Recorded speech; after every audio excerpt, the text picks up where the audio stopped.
이번에 둘째 규선이가 집에 와 있는 2주 동안요, 저는 저녁마다 끌려가서 운동을 할 수밖에 없었습니다. 월요일에는 새벽이 두려웠습니다.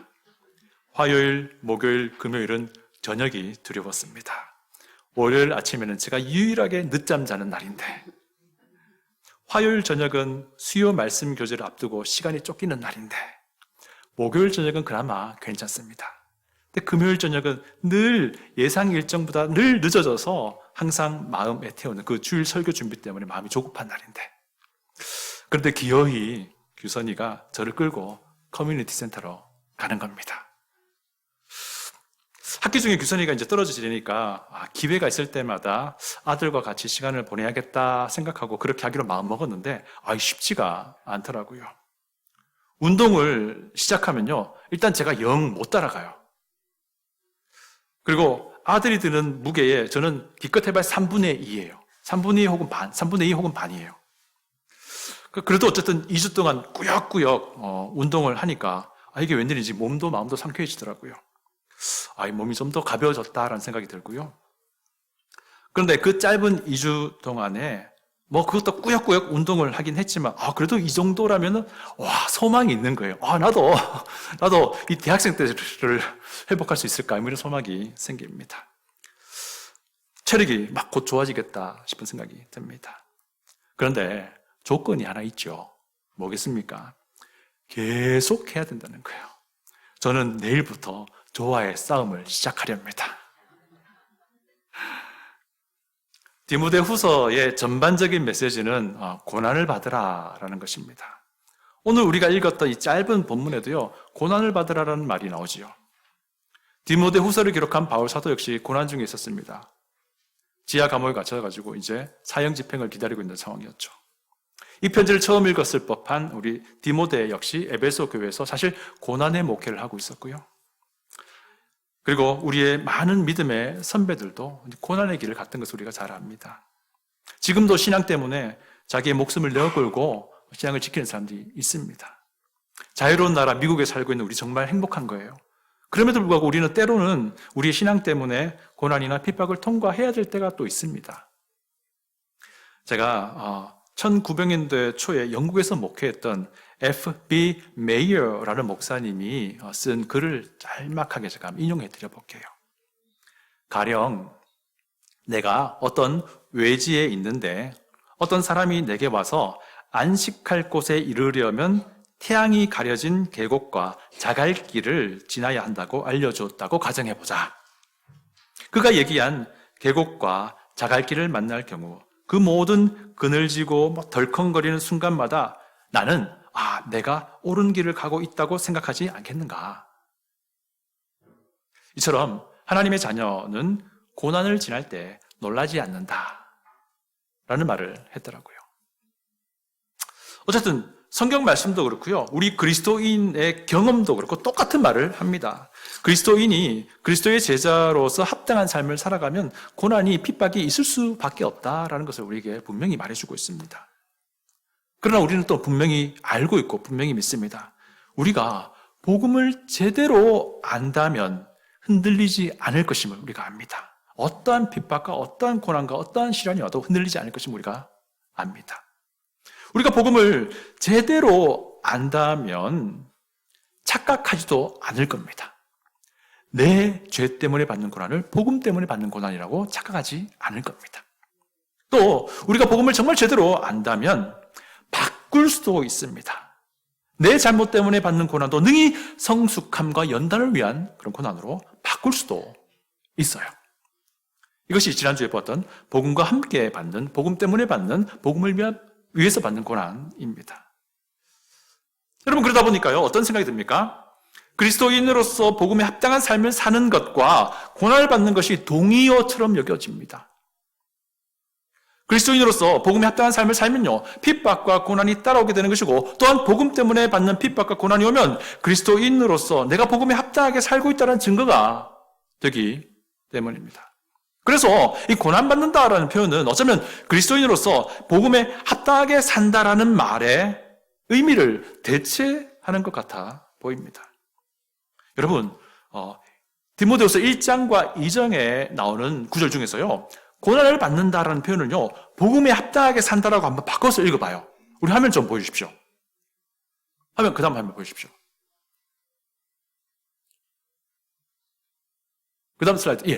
우리 한번 읽어볼게요. 시작. 그러므로 너는 내가 우리 주를 증언함과 또는 주를 위하여 갇힌 자 된 나를 부끄러워하지 말고 오직 하나님의 능력을 따라 그 바로 앞에 거요. 네. 그 바로 앞에 슬라이드. 없나요? 알겠습니다. 예. 복음과 함께 고난을 받으라. 예, 그 다음 슬라이드 보십시오. 예. 예, 그 다음 읽어볼게요. 시작. 그러므로 너는 내가 우리 주를 증언함과 또는 주를 위하여 갇힌 자 된 나를 부끄러워하지 말고 오직 하나님의 능력을 따라 복음에 합당한 삶을 살라. 예, 그 다음 구절도 보여주십시오. 1장 12절입니다. 시작. 이로 말미암아 내가 또 이 고난을 받되 부끄러워하지 아니함은 내가 믿는 자를 내가 알고 또한 내가 의탁한 것을 그날까지 그가 능히 지키실 줄을 확신함이라. 예, 그 다음 바꿔서 한번 읽어볼게요. 이로 말미암아 내가 또 복음에 합당한 삶을 살되 부끄러워하지 아니함은 내가 믿는 자를 내가 알고 또한 내가 의탁한 것을 그날까지 그가 능히 지키실 줄을 확신함이라. 오늘 본문에 있는 말씀 봅니다. 그 다음 보여주십시오. 너는 그리스도 예수의 좋은 병사로 나와 함께 고난을 받으라. 바꿔 읽어볼게요. 너는 그리스도 예수의 좋은 병사로 복음에 합당한 삶을 살라. 다음 주일 본문인데 그것도 한번 읽어보겠습니다. 복음으로 말미암아 내가 죄인과 같이 매이는 데까지 고난을 받았으나 하나님의 말씀은 매이지 아니하니라. 바꿔 한번 읽어볼게요.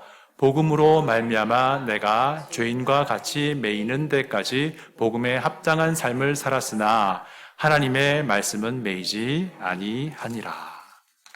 참 희한하게도 잘 넘어가지요, 그죠? 예, 맞습니다. 실제로요, 바울 사도는 에베소 교회에서 목사로 사역하고 있는 젊은 디모데에게 이와 같은 방법으로, 이와 같은 뉘앙스로 고난을 받으라라는 용어를 사용하고 있는 것을 보게 됩니다. 여러분, 디모데에게 있어서 복음에 합당하게 사는 삶이란 무엇이겠습니까? 에베소 교회의 목사로 사역하는 그 삶 자체예요. 저 역시 마찬가지입니다. 이곳 알칸사에서 제 삶의 전부는 목회예요.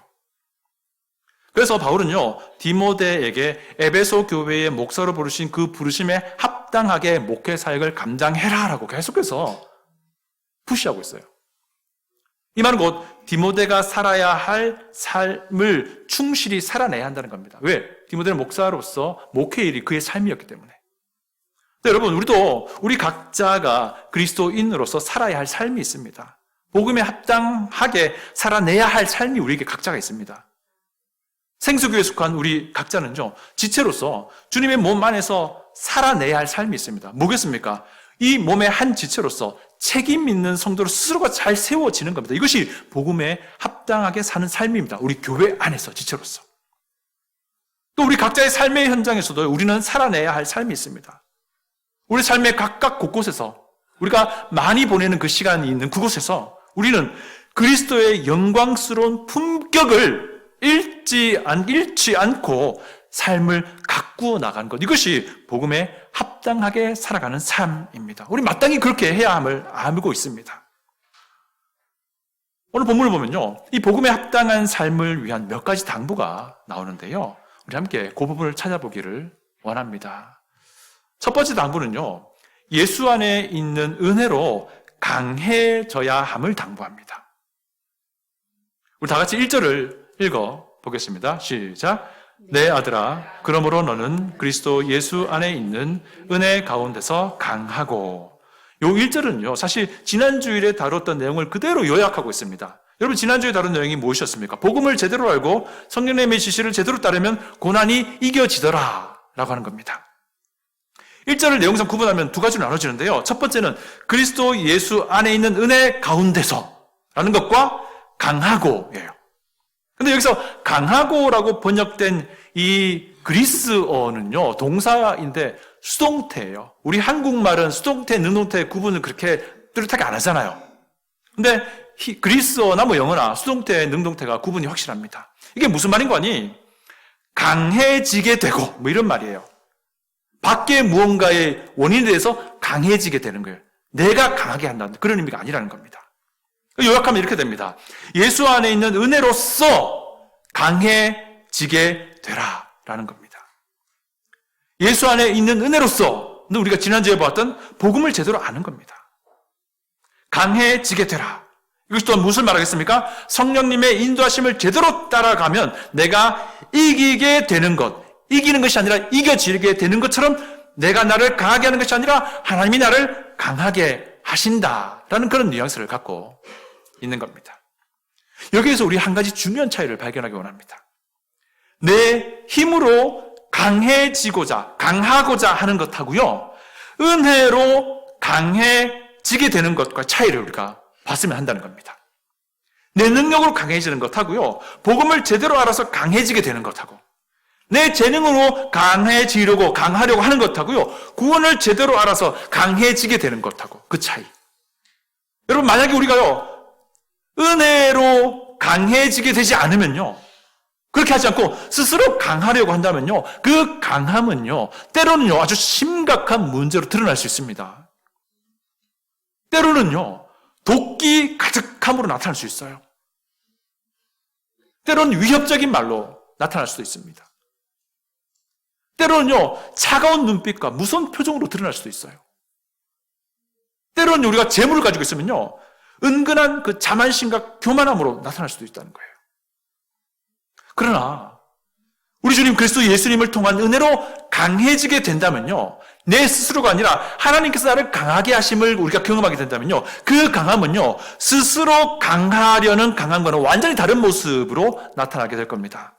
도끼 가득함이 아니고요, 여유롭고 따뜻함이 될 것입니다.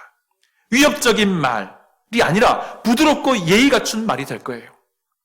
차가운 눈빛, 무서운 표정이 아니고요, 선한 눈빛과 미소 가득한 표정이 될 겁니다.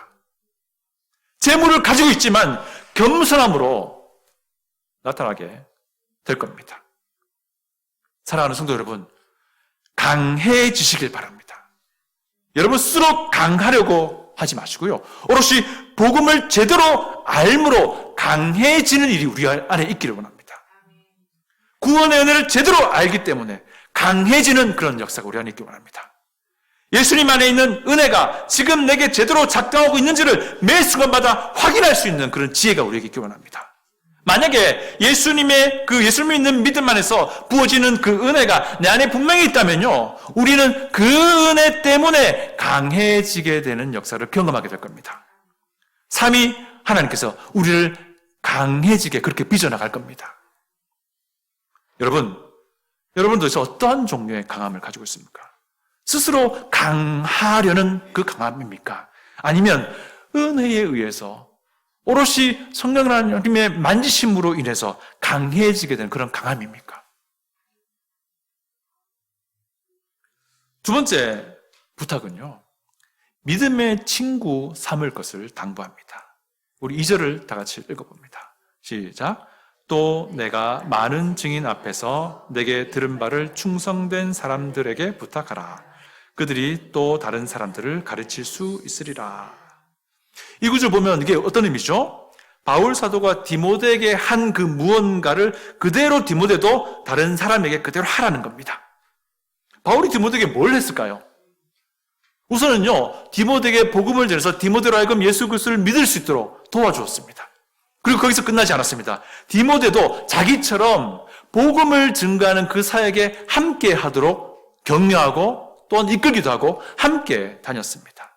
이것을 디모데도 다른 사람들에게, 특별히 에베소 교회에 있는 지체들에게 그대로 하라는 겁니다.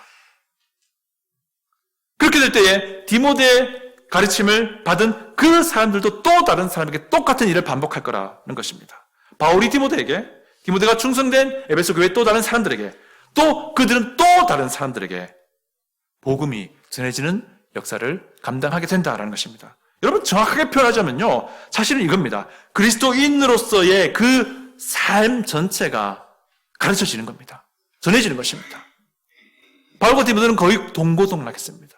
디모데가 무엇을 받겠습니까? 바울의 말을 받겠습니까? 바울의 삶을 본 거죠. 이것이 우리 가운데도 반복되어야 한다. 우리 교회 안에도 이것이 계속 흘러나가야 한다라는 것을 말하고 있는 것입니다. 사랑하는 성도 여러분, 그래서요, 우리 이것도 생각해야 됩니다. 우리 각자는요, 우리 자신의 삶에 대해서 책임을 져야 한다는 거예요. 무슨 말인 거니? 지금 옆에 있는 이 사람이 나의 삶을 보고 배우게 된다는 거예요. 옆에 있는 사람을 또한 우리의 삶으로 가르칠 책임이 우리 각자에게 있다는 거예요. 여러분, 우리 잘 생각해야 됩니다. 여러분이요, 복음을 제대로 알고 있다면요, 여러분이 인정하든 인정하지 않든, 여러분이 알든 알지 못하든 바로 옆에 있는 그 사람에게 복음을 가르치는 선생 노릇을 하고 있다는 사실이에요. 이거 우리 분명히 기억해야 됩니다. 여러분이 말로 이래라 저래라 해서 선생 노릇 한다는 게 아니고요, 여러분의 삶이 복음을 가르치는, 복음을 드러내는 교재가 되어서 그들에게 비춰진다는 거예요.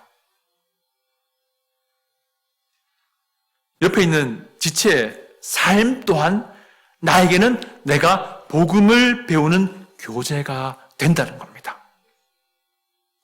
얼마나 주차대한 책임입니까? 그렇지 않습니까?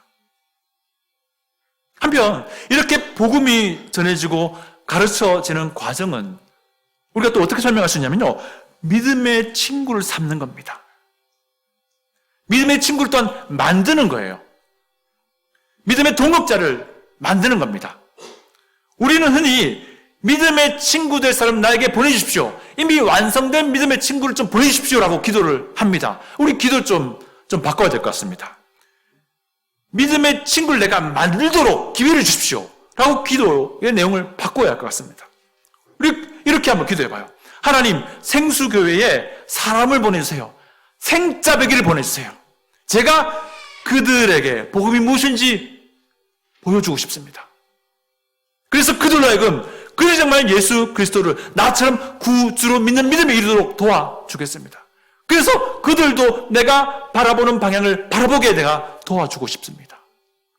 그렇게 믿음의 친구를 만들겠노라는 그런 기도가 우리 가운데 있어야 하지 않을까요? 그리고 한 가지 더 생각해야 할 것은요, 지금 생수교회에서 예수님을 구주로 믿는 믿음을 같이 공유하는 지체가요, 세상에서 가장 귀중한 친구라는 것 우리가 기억할 수 있기 바랍니다.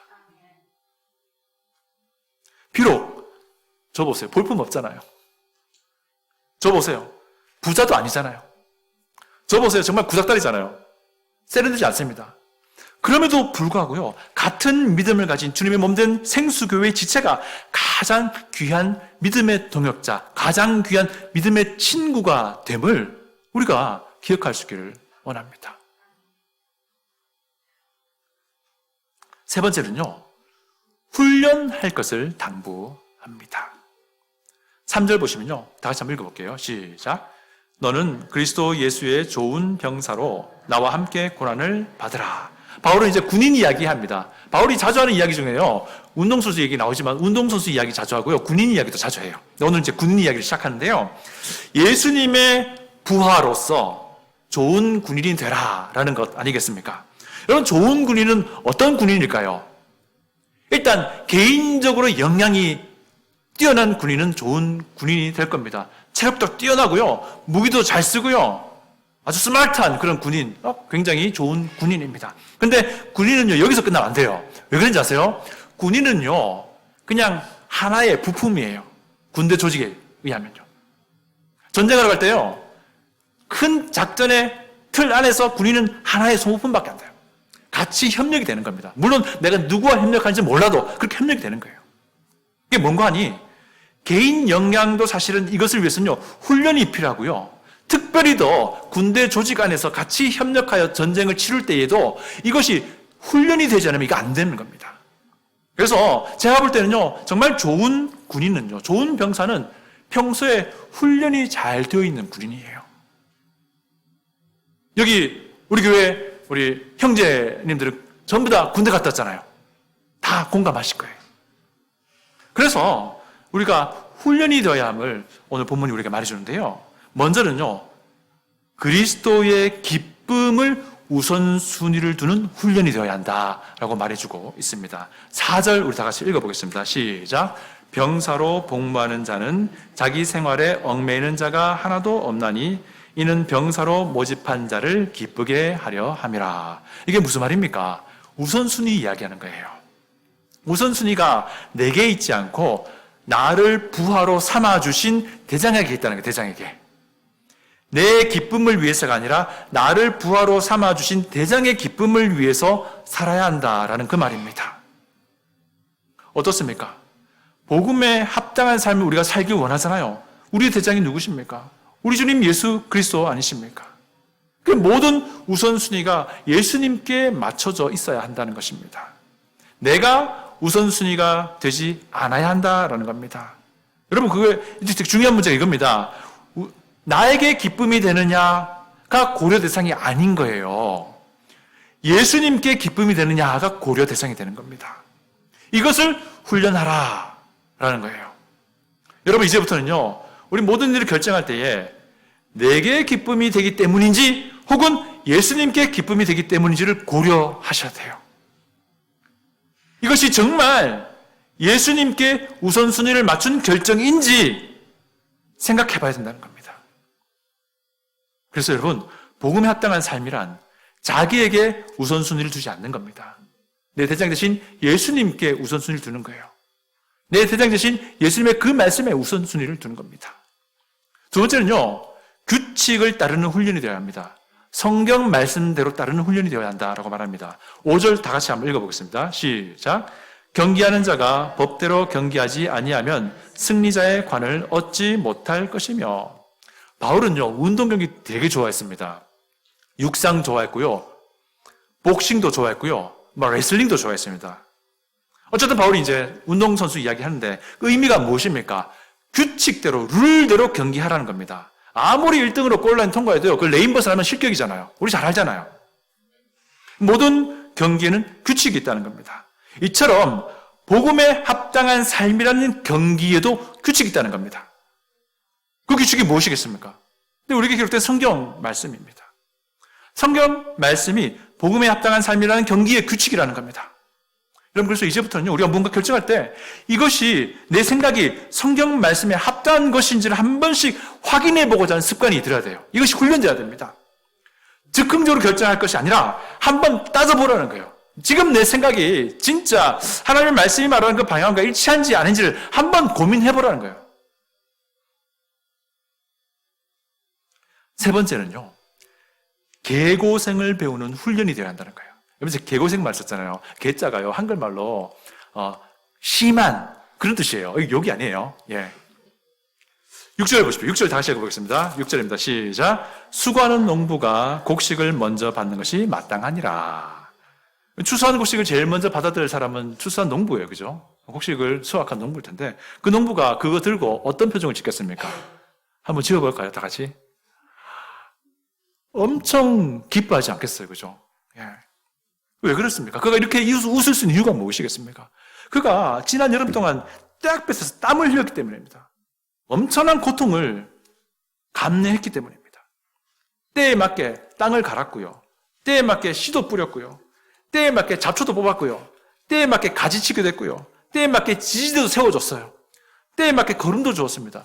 제가 이거 해보니까 진짜 장난이 아니더라고요. 못하겠더라고요, 저는요. 네. 여러분, 우리 가정에서 텃밭에서 농사 짓는 계시잖아요. 이거 충분히 이해하실 거예요. 이게 근데 그냥 고생이 아니고 개고생이라는 말인 거예요. 여러분, 이와 같습니다. 이 복음에 합당한 삶이라고 하는 것은요, 때로는 개고생하는 삶이 될 수도 있다라는 거예요. 생각해 보세요. 복음 때문에 고난이 왔어요. 또 핍박이 왔어요. 그러면 이 복음 모르는 남들이 뭐라고 생각했습니까? 저 개고생하는구나. 쓸데없는 것 때문에. 그렇게 말하지 않겠어요? 근데 솔직한 말로요, 저도 그런 고난 핍박 있으면요, 웬 개고생 이런 생각이 들어요. 우리 각자도 그런 생각이 든단 말이에요. 그런데 그럼에도 불구하고 복음 때문에 받는 개고생이라면 그것이 기쁨이 됨을 우리는 믿는 겁니다. 이것이 평소에 훈련되어야 한다라는 겁니다. 그러면서 마지막으로 7절에 이렇게 말합니다. 바울이 디모데에게, 디모데야, 너 이거 곰곰이 생각해봐. 이 말이 무엇이겠습니까? 너 정말 고난에 목회하고 있지. 그래도 계속해. 내 말 들으면서. 이 말인 거예요. 그러면서 한마디 덧붙입니다. 주께서 범사에 너에게 총명을 주시리라. 이해력과 분별력 주셔가지고 그 어떤 상황에도 네가 복음에 합당하게 살도록 하나님이 도와주실 거야 라고 말을 마칩니다. 사랑하는 지체 여러분, 우리 복음을 제대로 알기 원합니다. 성령님의 인도하심을 제대로 따르길 바랍니다. 대충 아니고요, 제대로 따르길 바랍니다. 그렇게 될 때에 우리는요, 그리스도의 은혜로서 강해지게 될 겁니다. 스스로 강하려고 하지 마십시다, 우리. 고통뿐이에요, 그러면. 믿음의 친구를 만드는 지혜를 우리가 가지기 바랍니다. 내 삶이 복음을 가르치는 교재가 된다는 것을 우리가 꼭 기억할 수 있기 바랍니다. 믿음의 친구를, 완성된 믿음의 친구를 보내달라고 기도하지 말고요. 이제는 생짜배기를 보내주십시오. 저희가 복음으로 그들을 섬기겠습니다. 제 삶으로 복음이 무엇인지 보여주겠습니다.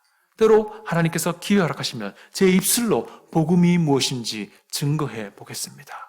그리고 그들을, 인내가 필요하겠지만 그래도 인내하며 그들을 우리 주님 예수님께로 인도하도록 해보겠습니다. 그렇게 예수님을 구주로 믿게 된 사람은 이제 예수님의 제자로 같이 걸어가도록 손 붙들고 가보겠습니다. 그렇게 해서 나도 그에게 배우고 그도 나에게 배우는 그런 정말 믿음의 동역자로 삼아 보겠습니다. 믿음의 친구를 한번 만들어 보겠습니다. 그리스도의 기쁨을 우선순위로 두는 것이 습관이 되길 원합니다. 자나 깨나 지금 내 생각이 성경 말씀과 일치하는지를 고민할 줄 아는 그런 훈련이 되기를 원합니다. 그리고 개고생이 습관이 되는 그런 삶이 되기를 원합니다. 그렇게 될 때에 복음에 합당한 삶을 사는 발걸음이요, 한결 가벼워질 것을 믿습니다. 이런 훈련을 기쁨으로 감당하는 우리 모든 지체, 우리 생수교회 될 수 있기를 축복합니다. 기도하겠습니다.